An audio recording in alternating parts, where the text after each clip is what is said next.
Hello everyone, मैं भारत भूषण आज आप लोगों के सामने कार्बन और इट्स कंपाउंड क्लास 10 के लिए पढ़ाने वाला हूं। और इसमें एक टॉपिक जो है वो इथेनॉल, इथाइल अल्कोहल या सिंपली इसे अल्कोहल भी कहा जाता है, इसके बारे में आज हम लोग देखेंगे। तो ये जो है इथेनॉल जनरली जो है वो कंस्टिट्यूएंट्स है हमारे अल्कोहलिक बेवरेज का। Beer, wine, whisky, cough syrup और डाइजेस्टिव सिरप में पाया जाने वाला ये नॉर्मल कंपाउंड है। इसका केमिकल फॉर्मूला CH3CH2OH है ना, या फिर C2H5OH का है। इथाइल अल्कोहल 2 कार्बन और हाइड्रोजन की संख्या 5 है ना, और एक OH ग्रुप अल्कोहल ग्रुप इसमें जुड़ा हुआ है।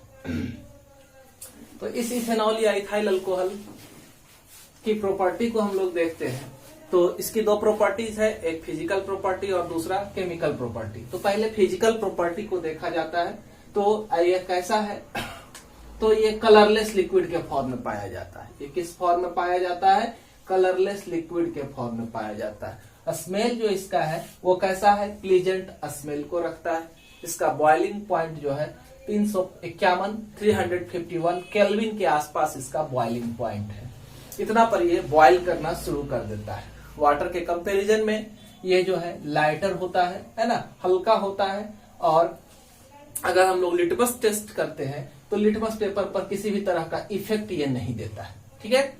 उसके बाद है ये वाटर में किसी भी प्रोपोर्शन में इसका यूज करें, है ना, 10%, 20%, 100%, 80%, 60%, हर प्रोपोर्शन में ये वाटर में मिसिबल होता है, आसानी से मिक्स हो जाता है और आइडेंटिफाई नहीं कर सकते हैं। अगर केमिकल प्रॉपर्टी की बात की जाए इथेनॉल की, C2H5OH की, तो इसमें सबसे पहला हम लोग कंबसन को देखते हैं, है ना, बर्निंग को देखते हैं। तो यह एक हाईली इन्फ्लामेबल लिक्विड है, ठीक है।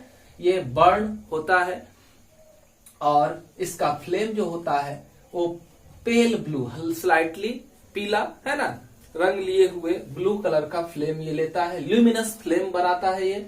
और इसके इक्वेशन को आप देखें तो जब बर्न करता है, ये हम लोगों ने इथेनॉल या इथाइल अल्कोहल को लिया और ऑक्सीजन के प्रेजेंस में, है ना, ऑक्सीजन के प्रेजेंस में इसको बर्न करना शुरू किया। तो बर्न करने के बाद ये हमें कार्बन डाइऑक्साइड गैस और वाटर मॉलिक्यूल देता है ना, और हाई अमाउंट में हीट इवॉल्व करता है, ठीक है।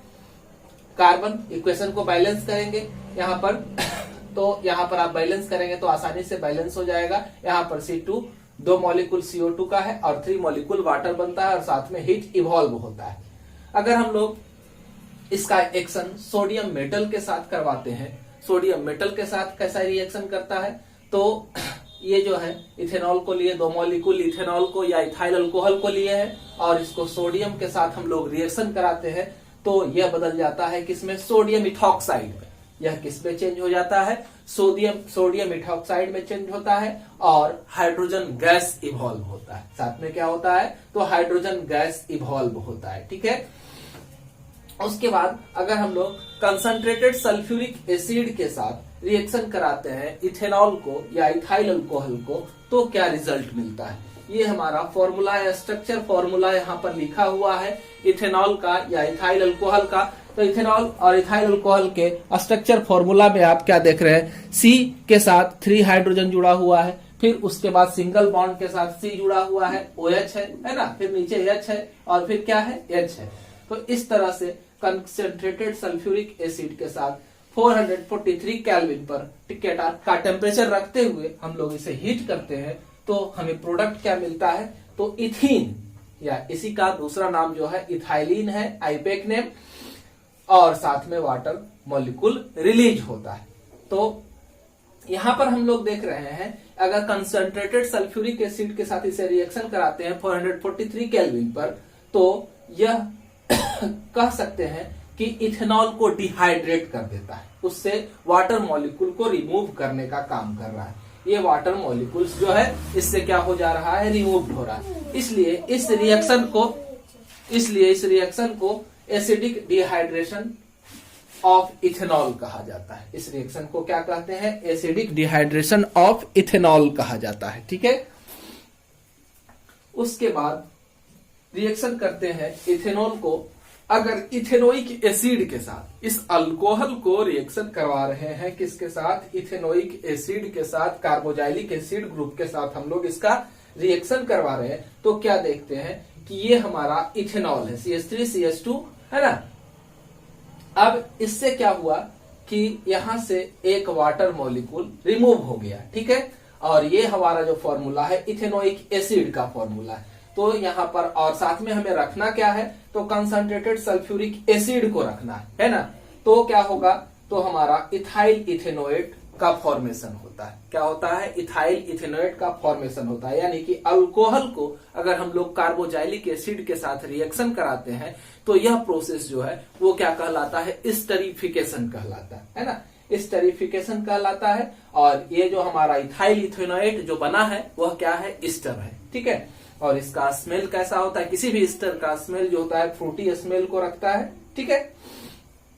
तो इस तरह से हम लोगों ने इथेनोइक एसिड के साथ रिएक्शन को देखा, या फिर कह सकते हैं एस्टरिफिकेशन को हम लोगों ने यहाँ क्लियर किया।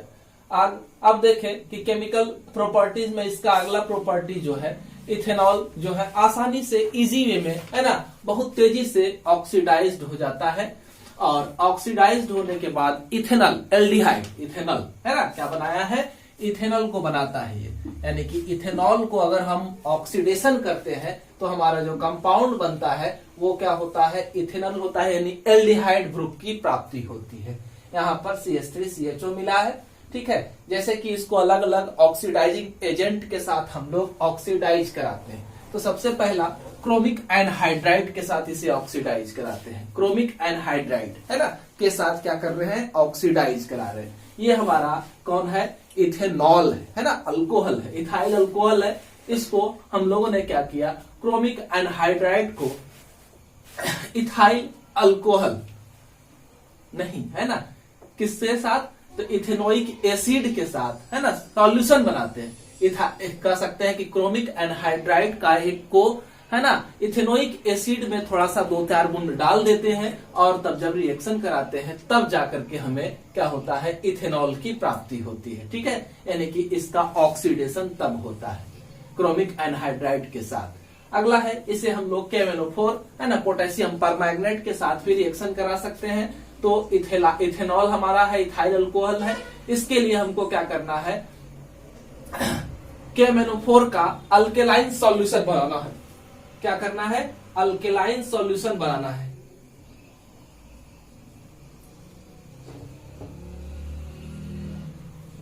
इसका अल्केलाइन सॉल्यूशन कैसे बनाएंगे?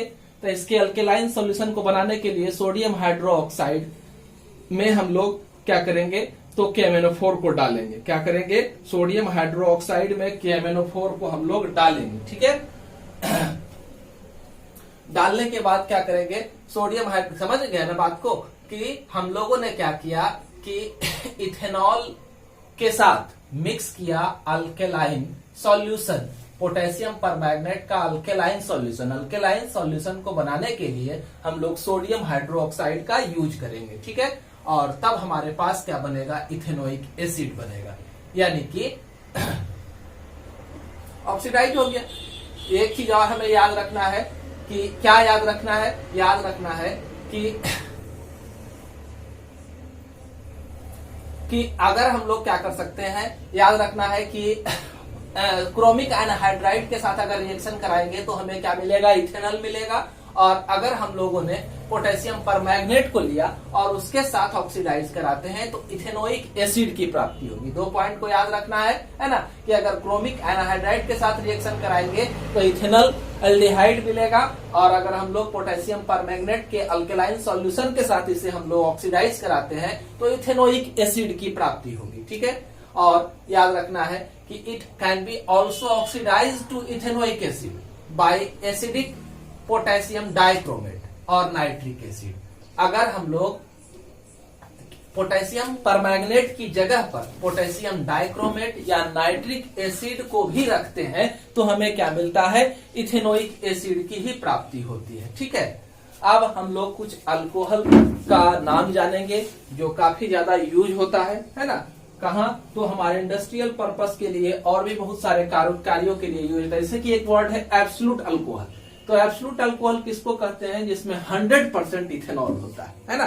क्या होता है? 100% इथेनॉल होता है। और इसे हम लोग कैसे प्राप्त करते हैं? तो फ्रैक्शनल डिस्टिलेशन ऑफ इथेनॉल, है ना? क्या करते हैं? इथेनॉल का फ्रैक्शनल डिस्टिलेशन करते हैं, तभी इसमें वाटर का एक एक बूंद हम लोग क्या कर देते हैं? रिमूव कर देते हैं, है ना? और तब जो है वो मिलता है 100% इथेनॉल। एक है डीनेचर्ड अल्कोहल या मिथाइलेटेड स्पिरिट।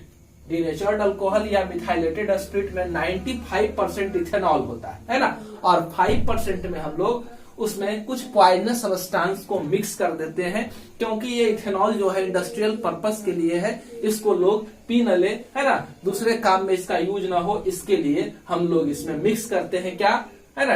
या कह सकते हैं, क्वेश्चन ये भी एराइज हो सकता है कि डीनेचर्ड अल्कोहल को कैसे प्रिपेयर किया जाता है? तो मिथेनॉल, पायरिडीन या कॉपर सल्फेट, मिथेनॉल, पायरिडीन या कॉपर सल्फेट जैसे पॉइजनस सब्सटेंस को अगर हम लोग मिक्स कर देते हैं, है ना, 5% तक इथेनॉल में, तो वह जो है वो डीनेचर्ड अल्कोहल का फॉर्मेशन करता है। एक है रेक्टिफाइड स्पिरिट। इस तरह के में 5% वाटर डालते हैं और 10.95% इथेनॉल होता है, तो उसे क्या कहा जाता है? रेक्टिफाइड स्पिरिट कहा जाता है।